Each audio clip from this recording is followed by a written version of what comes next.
U.S. forces carry out retaliatory strikes in Syria and Iraq in response to Sunday's drone attack on Jordan military base.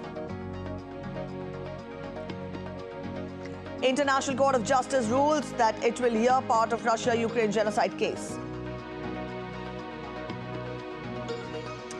India's Prime Minister to inaugurate Commonwealth Legal Education Association Commonwealth Attorneys and Solicitors General Conference 2024 in New Delhi. In cricket, India scored 336 for 6 on day 1 of the second test against England. Jaiswal hits century.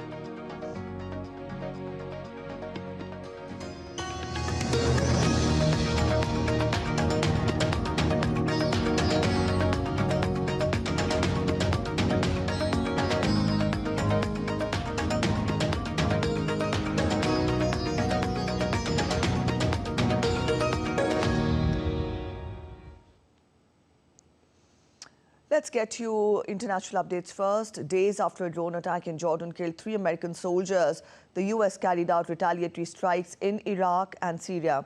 The U.S. military said that strikes were carried out against 85 targets linked to Iran's Revolutionary Guard Corps and the militias it backs. A total of 7 locations, 4 in Syria and 3 in Iraq, were struck. The targets included command and control centers, rockets, missiles and drone storage facilities, as well as logistics and munition supply chain facilities.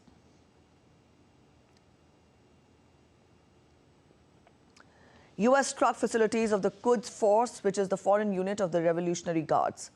Notably, the operation used long-range B-1 bombers that flew from the U.S. It is not yet clear if any militants were killed in the strike.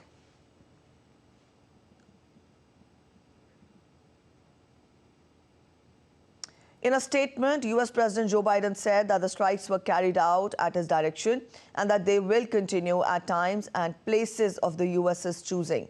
He added that Washington does not seek conflict in West Asia or anywhere else in the world, but it will respond if any American is harmed. Meanwhile, U.S. Defense Secretary Lloyd Austin also issued a statement saying that Biden has directed additional action to hold the IRGC and affiliated militias accountable for their attacks on U.S. and coalition forces.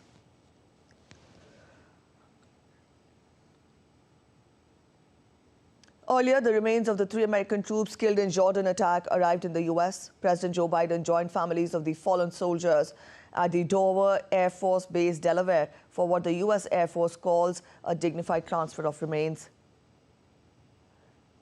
Washington has blamed Iran-backed militias for the attack.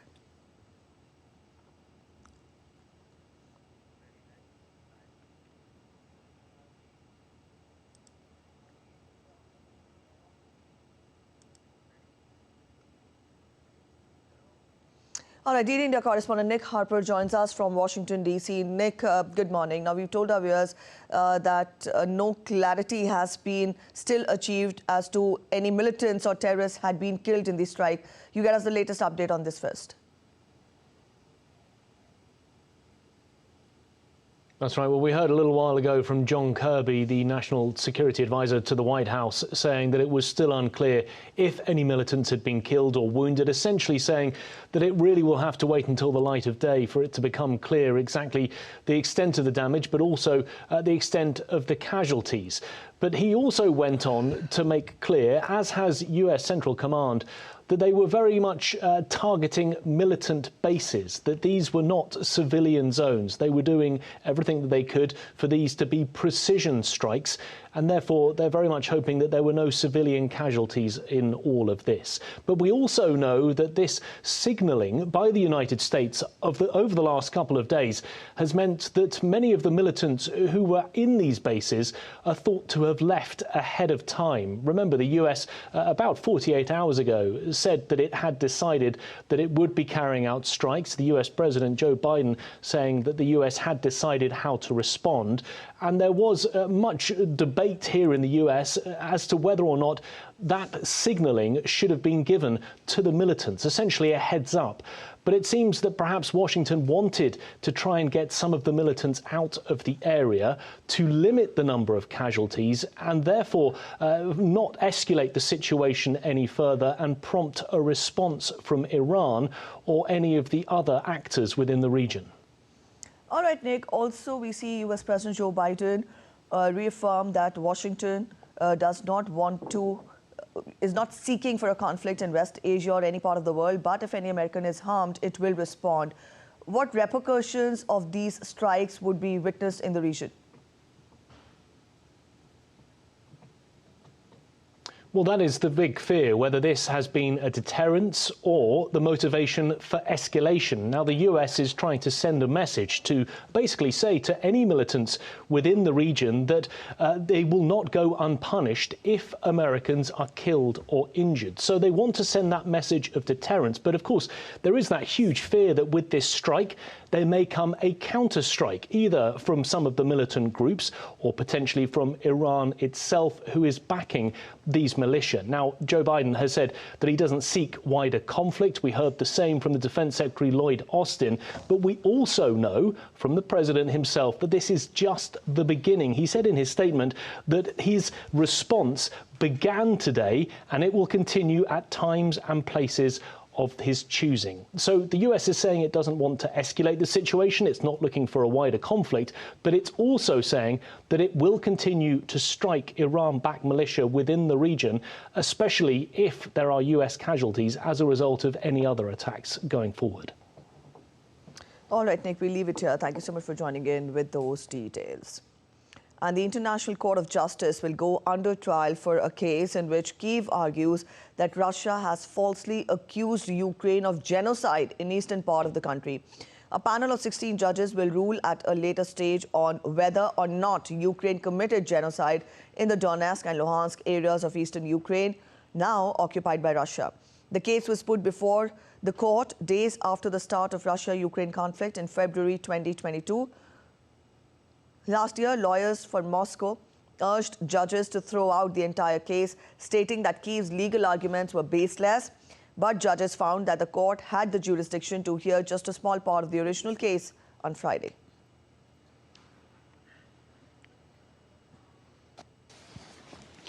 It follows from the foregoing that submissions C and D in paragraph 178 of Ukraine's memorial do not fall within the jurisdiction of the court, and that the court may not deal with them on the merits, while submission B in paragraph 178 of Ukraine's memorial does fall within the jurisdiction of the court, and the claim contained therein is admissible. At the next stage of the proceedings, the court will therefore examine this claim on the merits. Judge ad hoc Doordarshan. Let's get you updates from Europe. Farmers have blocked several border crossings between Belgium and the Netherlands. Meanwhile, France's biggest farmers' unions have suspended their road blockades for now after the government in Paris announced new measures for the agriculture sector. Let's take a look at DD India correspondent Ross Cullen's report from Brussels to know more. Well, after the major demonstrations in Brussels on Thursday, on Friday, the farmers moved their protests to the border between Belgium and the Netherlands, blocking several frontier crossings, including the one closest to Antwerp, Belgium's second biggest city and Europe's second biggest port. On February the 1st, more than 1,000 tractors were here in the centre of the Belgian capital as farmers made their latest demonstration. And we did see clashes between some protesters and police, some farmers throwing eggs and bricks, law enforcement officials responding with tear gas. There were also fires started by some of the farmers who also let off fireworks and firecrackers. Now, agriculture sector workers have been demonstrating across Europe, not just in France and Belgium, but also in Germany, in Greece and in Italy. They are concerned about a proposed trade deal between the EU and some Latin American countries, and also the impact of Ukrainian crop exports flooding the European market. Farmers are also worried about cheap imports, high production costs, low salaries, red tape, the impacts on their sector of climate change policies, and also, they say, the feeling that they are not being listened to, that they are being forgotten about by politicians in institutions like the European Union. Ross Cullen in Brussels, reporting for DD India. After days of debate, the lower house of Argentina's Congress has approved President Javier Milei's disputed reform bill in a vote on Friday, paving the way for a decisive vote in the Senate. The controversial reform package was approved on a vote of 144 votes in favor and 109 against. The reforms that make up the bill include privatization of state entities, measures to enable reduction in generous state subsidies, as well as the extension of some executive powers. Protests between leftist groups and police also broke out on Friday to rally against Milei's economic reform bill. Police mazed protesters who chanted slogans that compared Milei to the military dictatorship.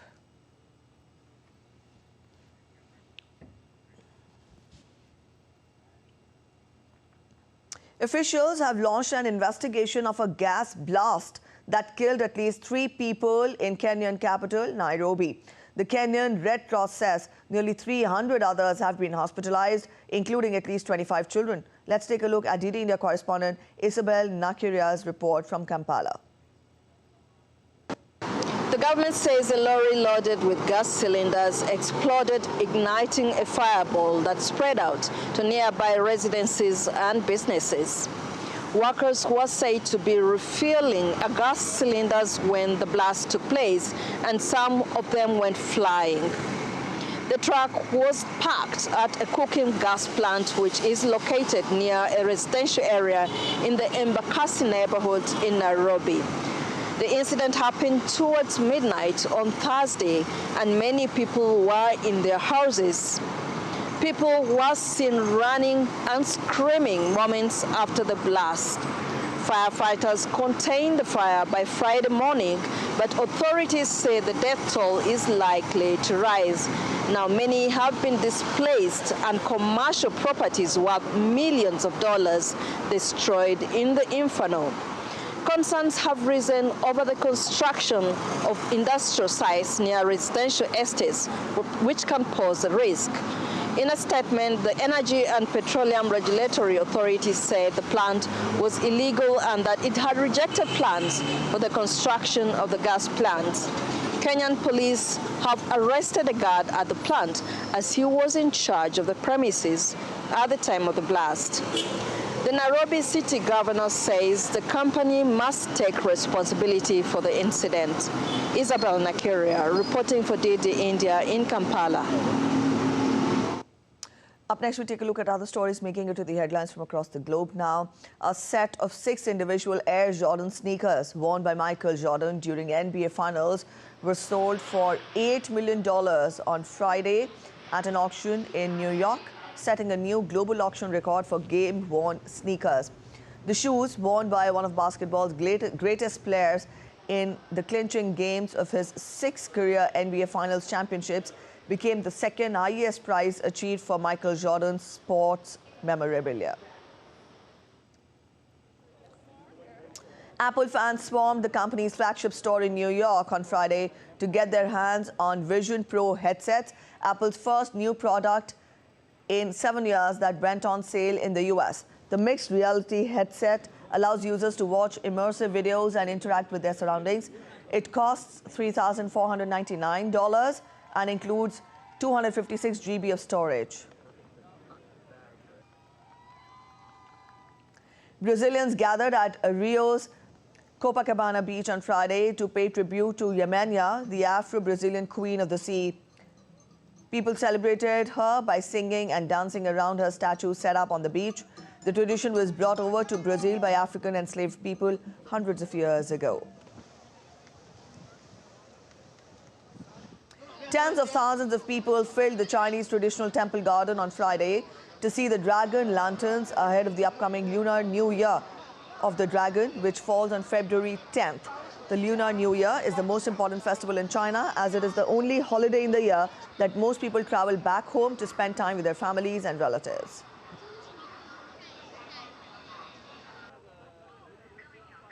We're heading for a short break, but still to come on this edition of DD India Live. India's Prime Minister to inaugurate and dedicate to the nation and lay the foundation stone of multiple projects in Odisha. Indian Navy is all set to commission its latest survey vessel, Sandhayak.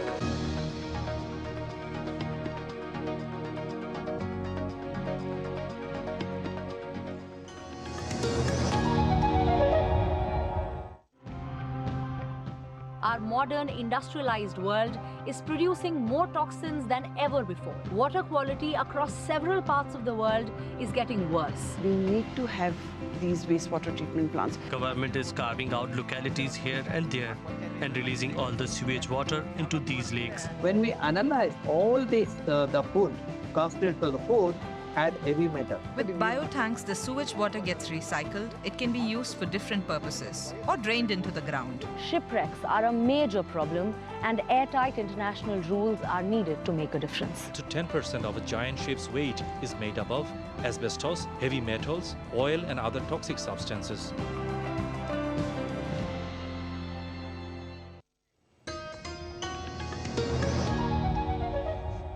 Welcome back after the break. You're watching DD India Live and I'm Preeti. India's Prime Minister Narendra Modi will today inaugurate the Commonwealth Legal Education Association Commonwealth Attorneys and Solicitors General Conference 2024 in New Delhi. Prime Minister will also address the gathering on the occasion. The theme of the conference is Cross-Border Challenges in Justice Delivery. This conference will deliberate on important issues pertaining to law and justice, like judicial transition and the ethical dimensions of legal practice, executive accountability, and revising modern-day legal education, among others. Attorney generals and solicitors from the Commonwealth nations spanning the Asia-Pacific, Africa, and the Caribbean, along with various international delegations, will participate in the conference.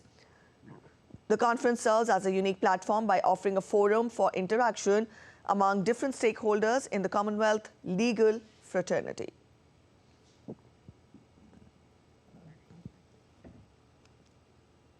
India's Prime Minister Narendra Modi will visit eastern Indian state of Odisha today, where he will inaugurate, dedicate to the nation and lay the foundation stone of multiple infrastructure projects in Sambalpur. Prime Minister will inaugurate multiple gas pipeline projects, which will not only connect Odisha with the national gas grid, but also will improve the natural gas availability to the state like Maharashtra and Chhattisgarh. Prime Minister will also dedicate to the nation and lay the foundation stone of multiple power projects. He will also lay the foundation stone of NTPC Talcher Thermal Power Project Stage 3. These power projects will supply low-cost power to Odisha as well as several other states. Prime Minister will also lay the foundation stone of the Neyveli Lignite Corporation Talabira Thermal Power Project, strengthening the Prime Minister's vision of Atmanirbhar Bharat or self-reliant India. This state-of-the-art project will provide reliable, affordable and round-the-clock power, contributing significantly to the nation's energy security and playing a vital role in the country's economic growth and prosperity. Various other important projects of road, railway and higher education sector will also be inaugurated and dedicated to the nation on the occasion.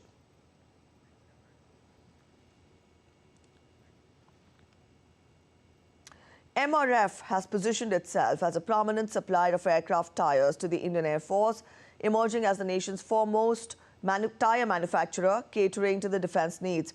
Following the successful provision of tyres for Indian defence helicopters, the company has expanded its portfolio to include indigenously developed tyres for Sukhoi 30 MKI and the MiG fighters, the highly advanced aircraft in the IAF fleet. The comprehensive update comes from our correspondent Tapas Bhattacharya ahead. Have you ever wondered which tyre our aircraft use? They land, they use tyres, but what tyres they use? They use MRF tyres. These are actually the example of those tyres being used in Sukhoi as well as in MiG fighter jets. Tell us more about this. You have showcased this tyre here, and we believe these are being used by our defence forces. Give us more detail about that. Okay, let me give you a little brief about MRF first. MRF is totally an Indian company. We are the only company in India which makes tyres from bullock carts to aircrafts. That means we make the wide range of tyres, and we are original equipment suppliers to everybody. And today, as you have asked, you want to know about aircraft tyres.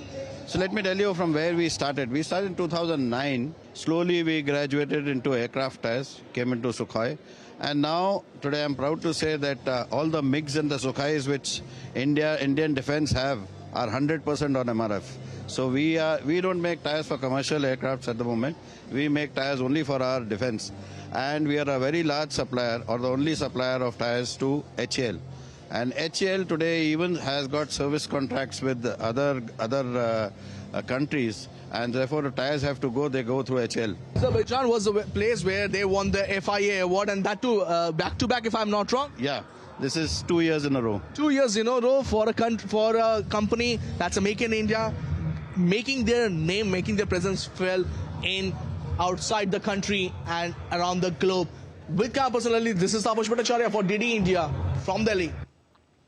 Over 130 planes, including 77 fighter jets, will take part in the mega Air Force exercise Vayu Shakti 2024 on 17th of February. The Indian Air Force will be showcasing its capability to carry out accurate bombing on targets in the exercise. The Vayu Shakti 2024 would be a major firepower demonstration over Jaisalmer, where all the major fighter aircraft, including the Rafale, Su-30 MKIs, LCA Tejas, Mirage 2000 and MiG-29s, would be showcasing their firepower by shooting different missiles and bombs at designated targets.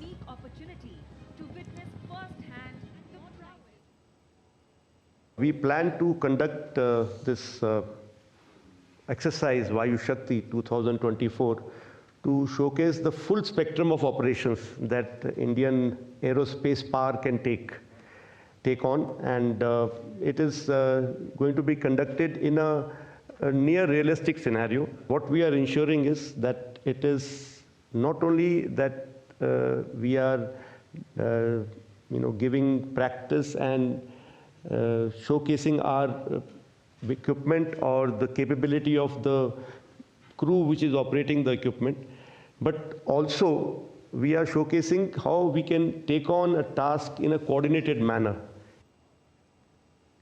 The Indian Navy is all set to commission its latest survey vessel, Sandhayak, on 3rd February at Naval Dockyard, Vizag, in South Indian state of Andhra Pradesh. India's Defence Minister Rajnath Singh will be present during the occasion. The vessel is designed indigenously. The primary role of the ship is to carry out full-scale hydrographic surveys of ports, harbours, navigational routes and deep seas towards enabling safe marine navigation.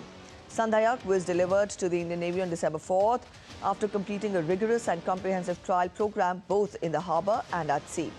The ship reincarnated in its present avatar from the erstwhile Sandhayak, which was decommissioned on 4th June 2021. And up next, we take a look at other stories making it to the headlines from across India. India's North Indian state of Manipur commemorates World Wetlands Day by restoring a water body in Lamphel-Pat, which attracted a large number of migratory birds in the region. The migratory birds are arriving in the region after a gap of over 100 years.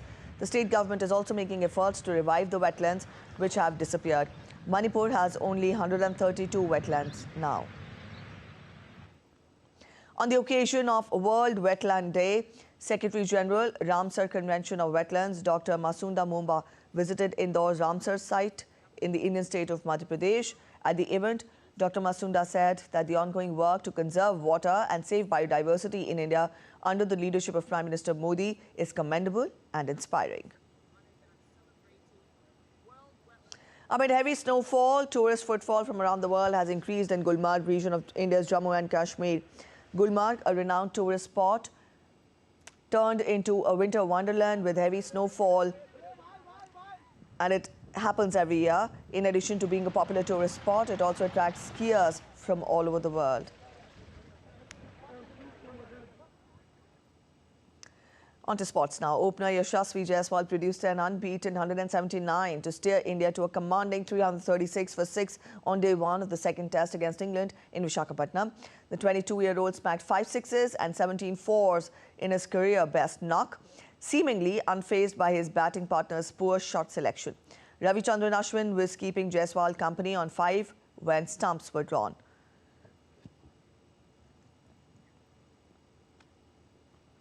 On a day when India's other frontline batsmen frittered away good starts, Jaiswal batted aggressively without being reckless.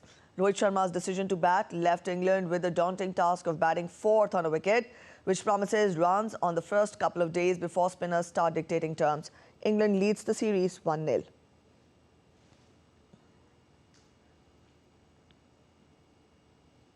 California's Birch Aquarium has welcomed a little blue penguin chick to its Penguin Care and Conservation Center family for the first time. According to the Birch Aquarium, This chick was also the first little blue penguin to hatch on the United States West Coast.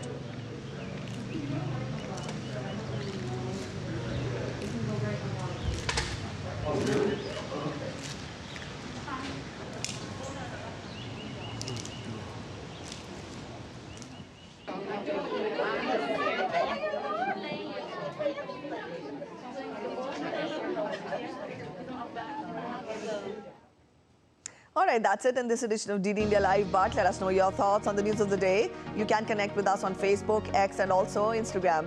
We'll be back with more news as it breaks here on DD India. I'm Preeti Kaur signing off, and from all of us here in Delhi, thanks for watching DD India Live.